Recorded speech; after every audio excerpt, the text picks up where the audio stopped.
Greetings and salutations. Okay, so I'm trying a new microphone thing. It's right there. We'll see how this works with my standard mic that sits on my desk. I've noticed that it's really echoey in the room that I'm in because, as you can see, it's mostly empty. But it's been a bit since I've played this. But we're gonna try and play Astrologasters. It's been quite a while actually since I've played this. I'm not really sure what happened last time. I know things didn't go as I wanted them to because I'm pretty sure they never do. So let's just continue in here and see where we're at, shall we? Okay.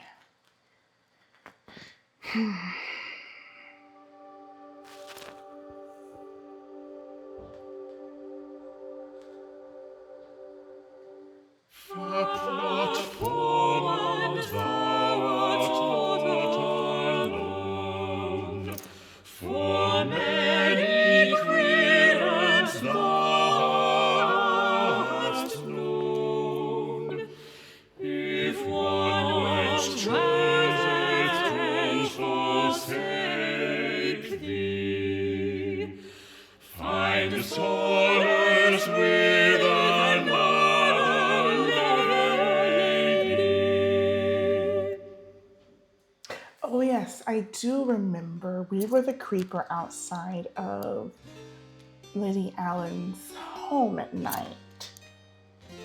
Yes, and I told her just as much.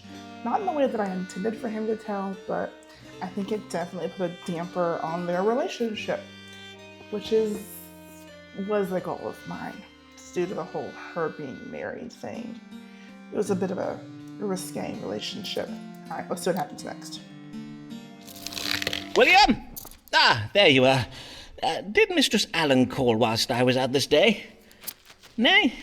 You're quite sure about that, are you? I see.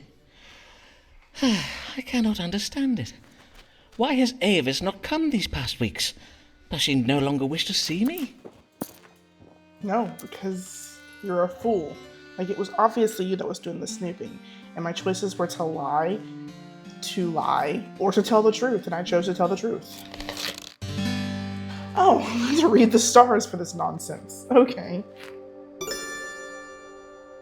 I have been deprived of tender favors of late, but my fortune seems to be reversing. I expect to see Avis soon. Mistress Allen's reluctance to see me is but the legacy of my unpleasant manner towards her in the past, provoked by my suspicious fancies. Yeah. It's only self-constraint and a sense of duty towards her husband that keeps Avis from calling on me. It was cruel of Avis to allow me to hope that we would one day be together. Yeah. Avis feels she has treated her husband carelessly. Avis' feelings cannot be trusted. She harbors romantic feelings towards another man. Avis doesn't know who has fathered the child she carries.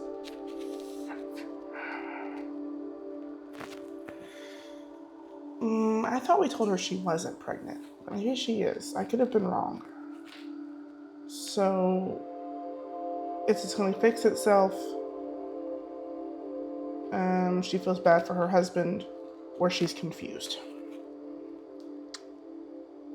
You know, honestly, I like this one. Because unless she's just been abstinent with her husband, like abstaining with her husband, then I guess she can't really know. And if she's pregnant and not sleeping with her husband, that's going to cause problems. I'm just throwing it out there. So let's choose this one. I see. The stars confirm that Avis is with child, but that she knows not who the father is. How can that be? For Mr. Allen is not able to perform... Then my suspicions were correct. Avis verily has been intercoursing with another man. Well then, if Avis has other men, why, I have opportunities of my own, have I not? But she clearly said the one time she came to visit that she wanted the child to be minor and theirs. His and hers. Whatever. I don't know. Whatever.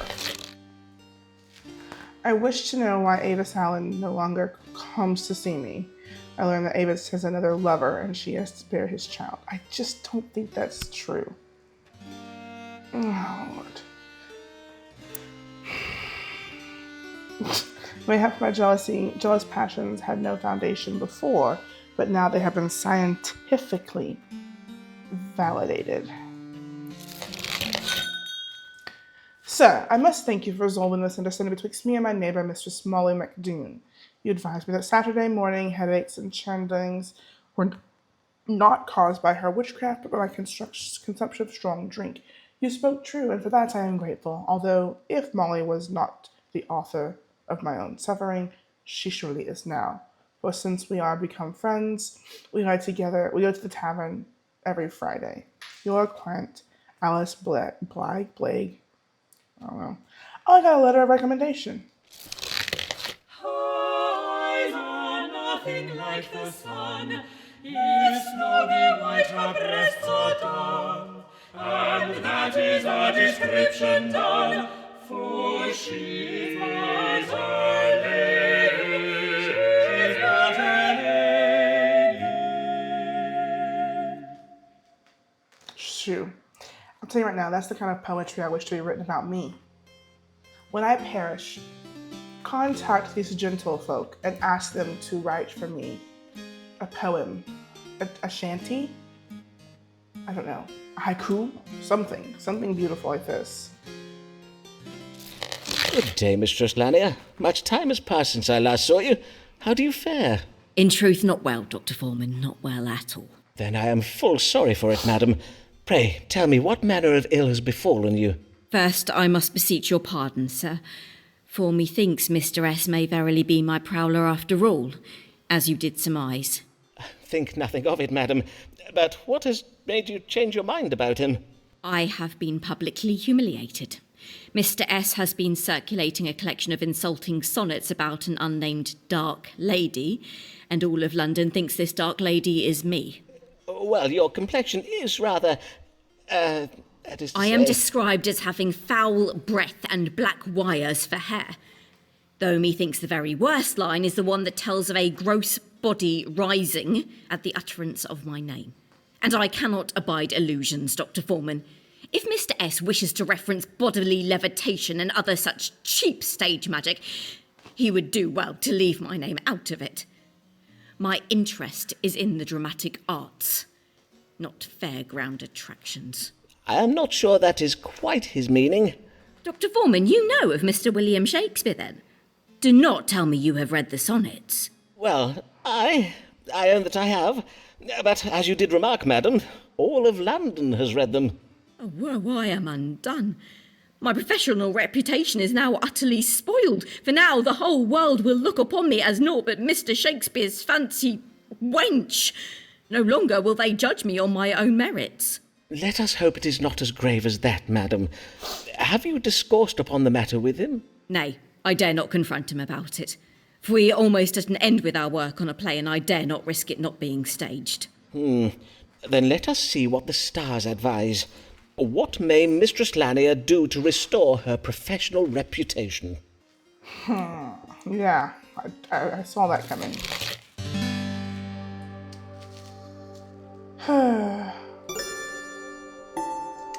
Mistress Lanier harbors secret thoughts of adultery which relate somehow to her intellect and her feelings of dissatisfaction. What? She's ignorant of her romantic feelings that must be, and this must be reversed. No. She should abandon her career ambitions and revert to her true vocation, bringing forth new life, and she should have it. That is not what we're choosing. No. She's confused about her feelings for me. How interesting. No. God will help Mistress if she exercises. What? Maybe C has a good interesting answer. The difference between Shakespeare and Lanier is not an equal one. Shakespeare's arrogance will overshadow her contribution to the play, and they are writing. She must find a way to disassociate her names with these sonnets, for if she does not, her literacy legacy will be betrayed by the association with them. C is the most logical. Yeah, no. We're gonna... Yeah, no, we're not choosing that. C is the best option. I'm not doing either of those things. You are right to be concerned about the damage to your reputation, Mistress Lanier, for there is a danger that your partnership with Mr. Shakespeare and his depiction of you in his sonnets will forever overshadow your own literary achievements. God's womb. But what can I do to forestall such an injustice? I suggest you spread a rumour of your own about another lady. For instance, there is a brothel owner in Clerkenwell they call Black Luce. If you were to put it about that she is the subject of Shakespeare's sonnets, 'twould do her reputation no harm. Indeed, the effect would be quite the reverse, for doubtless there be many a man at present who would pay handsomely for a tumble with Shakespeare's dark lady. Well, indeed. I do feel 'tis most important to advance the interests of my fellow women, especially those seeking to make their way in business. Indeed. Do you see that, Dr. Foreman? 'Tis your mute Italian querent, Signor Ferraro. He is staring at us through the window. Is he? Then doubtless he has come for another consultation. The client did fear her reputation had been defiled by poems of a bawdy nature written by Mr. Shakespeare and currently being circulated around London. They advised the client to spread a competing rumor. The dark lady of Mr. Shakespeare's sonnets was a lady by the name of the Black Luce, the brothel keeper in Clerkenwell. Methinks the client was pleased with me for the reading I gave this day.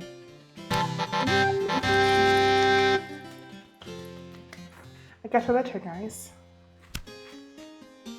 Not only shall I rescue my reputation, I shall be a good ally to this... What was her name again? Yes, Black Luce. When it feels like an Italian cliché, when it feels like an Italian cliché, Ferraro, Signor Ferraro. Sure. Good day, senor, and well met. Tis I, Riccardo Ferraro, come once again to see the great Dottore Simon Foreman. Indeed, I did recognize you, senor. How may I assist you this day? I am ill. I tell you my problems. First problem, I do make a chandar in the morning. Next problems, my belly does swell and my chest 'tis most tender to the touch. And now, for the very most terrible of problems, I have the big fears. One moment I do weep, and the next I do curse and gnash my teeth. So, Dottore, you tell what ails me, huh? You wanna make a water into this cup? Un momento, I make the water. Nay, not in my... prithee, hold. If you please, senor. As with our previous consultations, I shall be judging your illness by reading the stars. So, you need not my... Nay, senor, I have no need of it. Whilst 'tis true that most physicians do spy and sniff their patients' urine, I find this method of piss-pot diagnosis most imprecise. Indeed, the practice is quite primitive. 'Tis my belief that if medicine is to advance in this modern age, we must all adopt a more scientifical method. I am quite sure history will bear me out on this question. Yeah. This is scientifical method. This reading my diagnosis in the stars? Precisely so. Speaking thereof, perchance we may consult the stars now. What illness troubles Signor Riccardo Ferraro? Yeah, guys, in the future, we won't be using cups of piss. Not at all. No, the stars will tell us. This is to make water in the cup, not I. Okay. Swollen belly, tender chest, chundering, and moodiness. I thought I heard a cat. I think there might be one outside my door.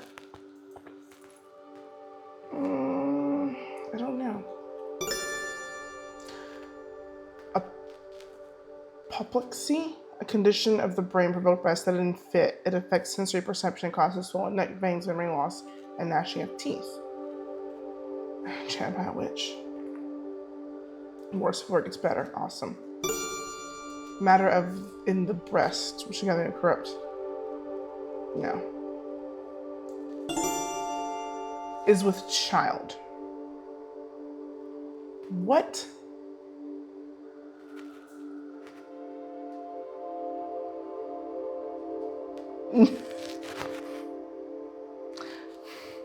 He's a man, right? I think he's just a hypochondriac. We're gonna go with the first one. We're not telling this man that he is with child. It is like, it's just, no, it's, because this is based in what, 1592. As confusing as 2025 might be with whether or not men are having children, I don't think in 1592 this was an issue. So we're gonna go with a apoplexy. If it was an issue, it wasn't a will. No issue. We're gonna choose that. Okay. Senor, you have been stricken by a condition known as apoplexy. Apoplexy. I will have my manservant bleed you from the arm, then apply beaver musk to your nose to induce sneezing, thereby drawing phlegm away from the brain. But my problems, they are the swollen belly, the chundering, the tenderness, and the big mood. How can it be, this apoplexy? Apoplexy is an affliction of the brain which can both trick the senses and induce, large moods. The stars suggest this condition was given you by a witch. A most capricious witch, I warrant, for the condition has tricked your mind into feeling all the symptoms of being with child. And verily, 'tis not possible for you to be with child, signor. Unless, of course, that moustache of yours is naught but a cunning disguise. But I jest, signor. 'Twas not my intention to doubt your manliness. You jest! A lady who would disguise herself as a man? So silly. I think you see too many plays by Mr. Shakespeare, huh? Riccardo Ferraro bids you good day. I almost went with the pregnant one, like in my gut. But getting rid of this, my 1592, I opted against. But who knows? I never know. The client did present with symptoms of tender chest, swollen abdomen, and involuntary upward purging and moodiness. Did diagnose apoplexy, though, as the querent correctly pointed out, his symptoms did not match this diagnosis. Methinks the querent was pleased for the reading I gave this day. Okay. I did God's blood. That was a close shave. So it is a woman. Maybe I should have said that they were pregnant. Which I did say. They were showing the symptoms of being with child. Heroes are which what's the food on your plate? Are you verily sure that your dinner is great? At mystery of food causes your pain, but your friends and relations are very vain. Oh, it's the hypochondriac again. Good day, Mr. Mugg. Pray tell, did the matter with the, cherries resolve itself in the end? Aye, indeed. I did tell my friend, Mr. Sprottle, what you said about how my shouting at him was owing to an upset of bile in my spleen. I also did speak to him on the evils of onions. I think he was most interested. And what may I assist you with this day, Mr. Mugg? I have the spotted fever. I must begin treatment now, or else I will... Hold, sir. The spotted fever is exceeding rare. Why would you think you have such a disease? Well, sir, not only am I covered all over in red spots, I have lately taken to chundering, such as are the very symptoms listed in the medical book I did read. I am already taking the treatment Mr. Cogan prescribes, but now I require... You mean to say you have read Thomas Cogan's Haven of Health? Why, that is a most technical book, writ for doctors and medical students. How did you come to be reading it? My friend George Sprottle did bind a printing of it in his shop. He kindly let me spy some pages afore 'twas sent up to Cambridge. Oh, but Dr. Foreman, I forget myself. You have no medical degree, so you doubtless have not read it. Mayhap if I ask George nicely... Sir, let us consult the stars and see if they may tell us what ails you. Yes, let's.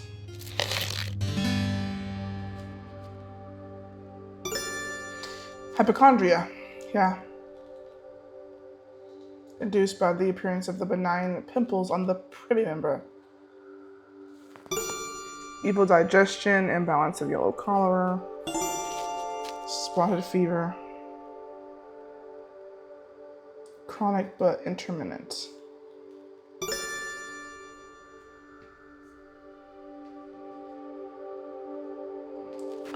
He thinks he has the spotted fever. I could tell him that he has the spotted fever.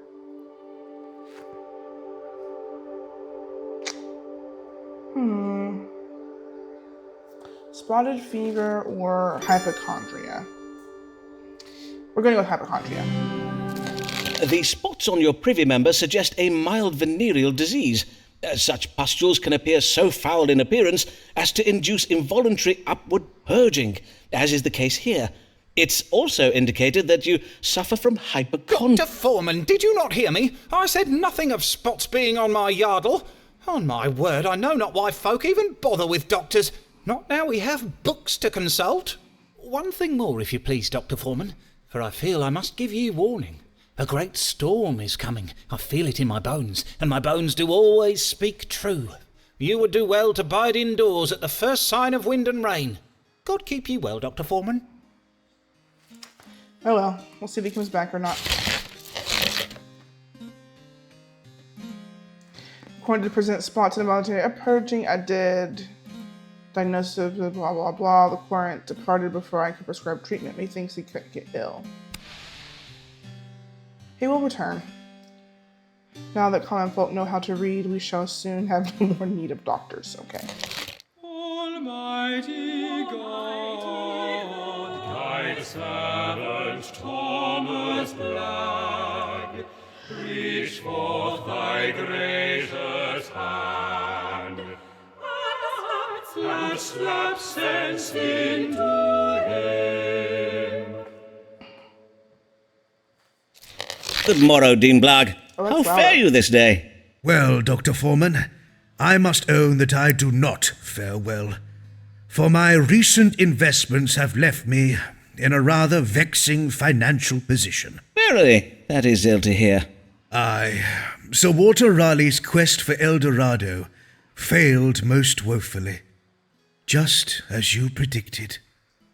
His ships did return loaded with naught but a few sacks of worthless root vegetables. I cannot fathom it. We are Englishmen. We do not eat vegetables. Aye, a disappointing outcome indeed. Oh, but that is all by the by, for you will be pleased to know that I put my remaining fortune into a new venture so assured of success that I will make all my money back and more. Assured, you say? How very reassuring. I have invested in an expedition to intercept a fleet of Spanish ships carrying gold back from the New World. For this expedition, Sir Walter Raleigh will be joined by that famous military genius, Robert Devereux, the Earl of Essex. So success is virtually guaranteed. There is but one small worry, however. Ah, only one? Aye. 'Tis that Raleigh and Essex set sail full 2 months past, but there is yet no tidings of them. Such silence is a trifle vexing. Have they yet captured the Spanish treasure ships? Surely no ill has befallen them. A most vexing mystery indeed. Let us see whether the stars can tell us what has become of this expedition. Yeah, isn't Essex the one who borrowed the Queen's fleet prior to going on this very journey?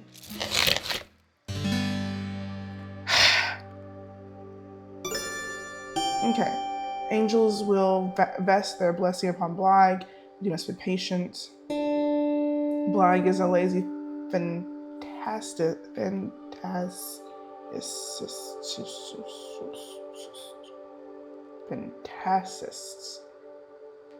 fantasist, whatever, who indulges in excess of creative thinking.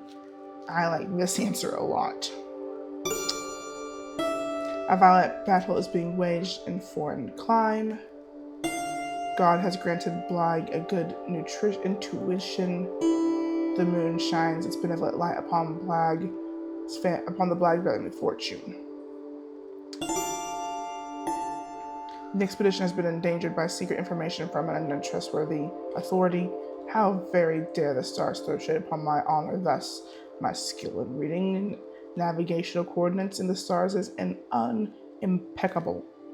And by impeccable, I mean completely impeccable.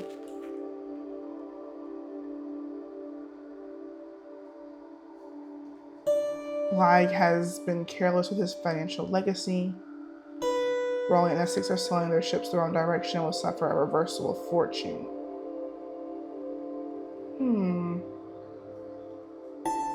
Has been endangered by secret information from an untrustworthy authority. I do like that one a lot. Foreign countries, God's help, finances. I actually like this one a lot. We're gonna do it. I don't care. I'm doing it. Bad tidings for your family's fortune, I fear. The Earl of Essex and Sir Walter Raleigh did sail their fleet into the middle of nowhere, with not a Spanish treasure ship in sight.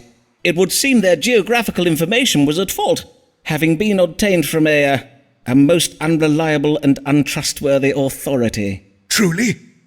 I am ruined. Zoons! My goose is cooked! Mistress Blag will have me baked into pies!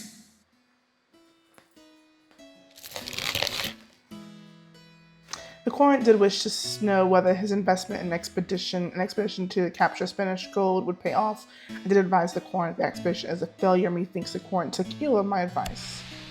Well, Lord have mercy, spare my wife the news of my wretched penury. So, yeah, because the Essex guy came and saw me. It's been like a month since I played, so forgive me. He came and saw me and wouldn't let me map out the coordinates correctly. And so I had to rush them and give them to him, and they're inaccurate. Okay. That is enough for the day. We have done as much as we need to do. We're going to quit where we are, back to the home page. I think we accomplished a good right deal. I look forward to finding what happens with our Dark Lady and see what goes on from there. But I've got more videos to make to try and catch up. I'm so far behind, guys. It's okay. We'll get there. I believe in us. You believe in me. I believe in you. There's so much belief happening right now. It's not even funny. But I hope you enjoy the rest of your week, your weekend that is coming tomorrow, and have a great day. Until next time, I bid thee adieu. If I can find my cursor. I found it. Until next time, toodles.